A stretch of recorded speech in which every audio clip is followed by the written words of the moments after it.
Hello and welcome to this episode of Speak PR. This is the podcast for business owners and managers who have got things they want to say about their company if they can just find the right ways to do it.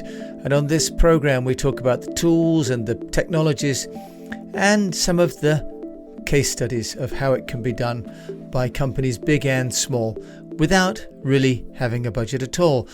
And I'm Jim James. I've been running my own public relations company since 1995.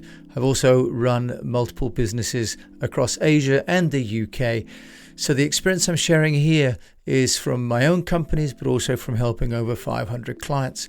And today we're going to talk about radio, because listening to radio is still one of those great joys. And as the CEO of Heart Radio said, radio is about keeping you company, whilst on-demand music is about escaping from everybody else. Now, I was reminded about the power of radio today as I was driving my daughter and her friend home through the countryside of Somerset, at sunset, in fact. And on the radio was an older man speaking about how he had been an accidental author. He had been working in a print company for his whole adult life, and when he'd retired, taking care of his grandchildren, he'd been telling them stories, but he never got to finish the stories. And the children didn't want to go home until they'd had their grandpa finish the stories. And in the end, he decided that he would write them down whilst he was on a cruise with his wife and had lots of time on his hands. He got home and the grandson took it to school, and the teacher loved the stories, and the rest to some degree is history. He now has books, and he has colouring in, and has a active Facebook account. And my children and I in the car stopped talking and just listened to this older man talking about how he'd connected with his own grandchildren through the power of story. But it was the story, but it was also the medium. Radio is beautiful because, as the CEO of ofiHeartMedia had said, Robert Pittman, radio is about keeping you company, So when we're driving or working or, going for a run, many of us will listen to podcasts, and that's kind of just intimate one-on-one. And that kind of feels exclusive, really, and quite private. But radio is shared. Radio is something we do together. And this idea that radio has this ability to bring us together in a way that, say, podcasts do not.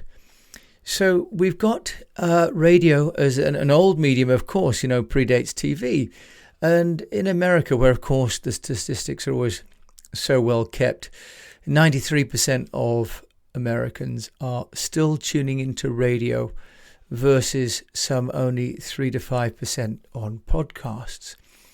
So whilst we think about the beauty and the prevalence of new platforms like podcasting and video like TikTok, actually more people are listening to more radio around the world than any other medium. Now, with radio, the big growth, of course, has become the move to digital. And there's now an infinite number of programs on radio dedicated to topics both large and small. And digital radio technologies have enabled broadcasters, big and small, to start to narrowcast. Now, there's a slogan of a community radio station in Mongolia, and it says that your radio is listening. Now, I actually owned a property in Ulaanbaatar in Mongolia. It's a beautiful place, lots of open grasslands, and I stayed in a yurt and actually rode a Mongolian pony around where Genghis Khan's camp was. It was a massive and wonderful experience. So this idea that across these grasslands of Mongolia that radio is listening is for me a wonderful and connected view of the power of this medium. So radio is really about the horizontal exchange of information. It's much more participatory between communities. And the radio station, certainly when I grew up, and now we see, for example, the different channels here in the UK, or we have town radios in the UK and, of course, all over the world. We have radio stations really at community levels. Even, for example, at universities or in hospitals, we have radio, because the medium itself is still relatively cheap and relatively easy to manage compared to, say, video. And because ultimately we can listen to the radio when we're doing something else. If we need video, you can't drive a car, you can't operate a machine. But radio and the conversation between the DJ or the host and the guest on a program is inclusive. It's a dialogue at a time when you can't necessarily have a conversation with somebody. So radio, there's obviously the music aspect of radio, but talk radio, and obviously in America, that's been popularized, but talk radio in places like Africa, for example, where the technology, say, of cellular communications has not caught up as rapidly, where maybe Wi-Fi and internet are not as widespread, is becoming or has become a lifeline for many people in rural areas. As one person in a report writing actually about radio in Africa said that radio is like a vaccine capable of reducing preventable diseases. Community radio is a simple and effective solution to achieve development goals, to prevent fragile states from becoming failed states, and also to help people celebrate their own culture. So radio still has a role. It has an important role to play just because it is still in people's lives, but we're listening to it maybe on different devices. For example, we may not be listening to it on old transistors like my grandparents did, but we may be, for example, listening to it on our iPads or through our phones.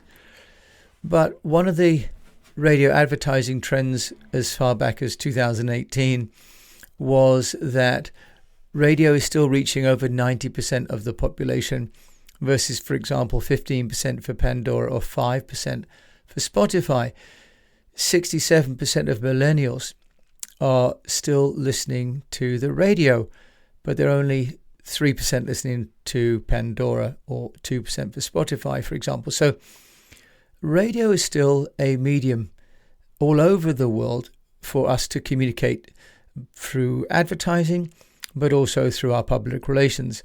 And because radio tends to be local, with a few exceptions, we have some national radio stations like in England, for example, BBC Radio 4.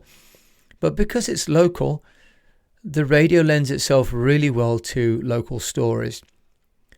Another trend in radio is that there is increasing diversity in advertising due to the impact of digital radio channels. In the same way that the internet remembers what people have listened to and starts to send them more information that they find of interest, the same is true with digital radio. It's starting to send people more of what they're listening to. So personalized content or channelization, which is a form of streaming, is on our radio now more and more. And for example, I listen to the Apple radio and it starts to select audio for me. So it's streaming audio. But there are people, for example, like Elton John, doing programming on Apple radio. So radio is still big business. In America, this group called Sirius XM had a revenue of $5 billion. It was 4 years ago. But $5 billion for radio, that may be something that we never would have imagined. But of course, that's still bigger, for example, than TikTok. So radio advertising is still big business. Now, radio broadcast can provide real-time information. It can be broadcast 24 hours a day with real or with pre-programmed content. Stations have the ability to reach across borders in a way that perhaps mobile phones and cellular may not be, for example, living in China where the access to the internet was blocked. But also radio broadcasts, as we've seen, for example, with the BBC World Service, can unite people globally by, for example, by language. And we're seeing that now with the Chinese global radio services and, of course, countries like Germany and France. So the Farm Radio International, which is a charitable organization which operates rural radio broadcasters in 39 African countries, says that radio is still the best communication for the rural poor. It's ideal for populations where, for example, they may not have very many devices, maybe no computers, and where maybe one family shares one device, and where maybe electricity consumption of a TV may put radio higher up the availability ranking. Also, radio is great for people that are not literate. The internet is great, but you have to be literate and you have to have a screen. But where illiteracy rates are high, radio can make a great difference in things like campaigns for fresh water or for healthcare. So let's just think about radio and PR. Now, a little while ago, I was on the BBC Radio Bristol for an initiative. Now that I've come back and been away for 25 years from England, the radio was interested in the life and the businesses that I've started overseas, and I went for an interview with them, really to talk about entrepreneurship. Now, a couple of things that I'd like to share with you about preparation for radio. Now, radio is a cheaper medium than TV, and so the segments can be longer.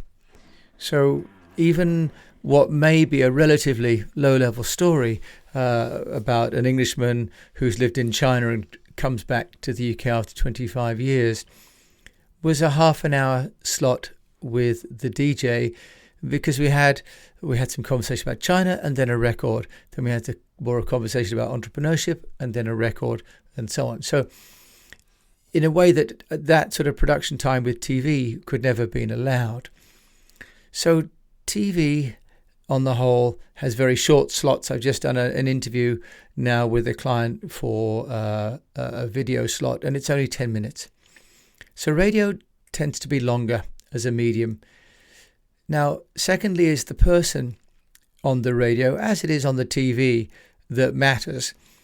So if you were to do public relations, for example, with a print publication, often the Q&A is sent back and forwards, and quite possibly someone other than the company writes the article for the client. So the PR firm comes in its own there. So the implication, therefore, is that the spokesperson can be authentic, but they must be prepared. When I did the BBC Bristol interview, I knew what I was going to be talking about. It was about my own life, so relatively straightforward. But I did go on and listen to the presenter's radio show in advance, and I looked for them online, because they have an archive online to see what kind of stories, what kind of style that the journalist had, because I want to be relaxed in the studio. Now, you might do a pre-recorded radio interview, which is fine and a little less stressful, but if it's live, the briefing notes both for the spokesperson and for the journalist must be thorough and complete. If you think about it, the journalist is there and they're on air looking at notes, and we've all seen them on the TV with their notes, and they've got an audience. They don't really want to wait around, and what they don't want to do is to have a bland interview where there are no facts or figures. So to remember 2 or 3 key figures that make a point, because without those figures or those facts, then, as we say in our Speak PR program, we don't have any proof points, we don't have any validation, we're just rendering an opinion. So to sum that up, we need to do our research and listen to the programs in advance. We know the radio show, but we need to just look at the external audience. How far is that reaching, for example, by geography? What's the demographic? Is it old or young? Is it men or women? Is it people of different kind of work experiences? We need to organize all of the information up front before going into the studio or being live at home online, as we often are now. And we need to make sure that we're the right spokesperson. As I mentioned today, the old man who was talking about his storytelling and his becoming an accidental author, he was just the right person because it was all about him. If you've got someone talking about your organization, who is it that's the most appropriate and most authentic? And the final point is to have some prepared audio available. The studio may not have the time to prepare, for example, an outtake of something that you're doing, maybe something you've sung, or maybe it's something to do with an animal. So could you pre-record the animal? Or maybe it's customers who are happy in the restaurant, or whatever it is. Have some high quality audio in MP3 file format ready to share so that they can slot that in. It's like with the print, it's all about making life easier for the journalist. So radio is often, if you like, considered as almost the poor person of the media world. People like to see themselves in print because they see the picture. They like to see themselves on TV because then they feel like a movie star. Radio is often, in fact, almost always the one where people can't see themselves and they can't show other people. But actually, from a penetration point of view, 93% of people are listening to the radio some of the time. So that means that from a penetration point of view, it's higher than both TV and print. It just maybe suffers from perhaps a lower impact and a lower reach. But for some applications, especially for community and education-based public relations programs, radio is a real winner. And because there is so much airtime, 24 hours a day, and because it's relatively cheap to produce, radio stations are always looking for good content and good people and good guests to come on the show. In fact, if they'll take a grandfather who's writing stories about children's wizards, and if they'll take an Englishman who's been away for 25 years to talk about entrepreneurship, then they'll have definitely time for your story. Now, there's an old song by the Buggles who sang that video killed the radio star. What I like to propose to you is that it hasn't killed the radio star. It's still glimmering. Thank you for listening to this episode of Speak PR. My name is Jim James. If you like this, please do subscribe. If you'd like more information about what we do, come and check us out at eastwestpr.com. I run a mastermind for business owners and marketing managers that would like to use the tools and technologies that big companies and agencies use for their own businesses, but without all the costs, and would like to keep the control. So until we meet again, or until I hear from you, I wish you the best of health. I wish you a profitable business, and that you keep on tuning into the radio.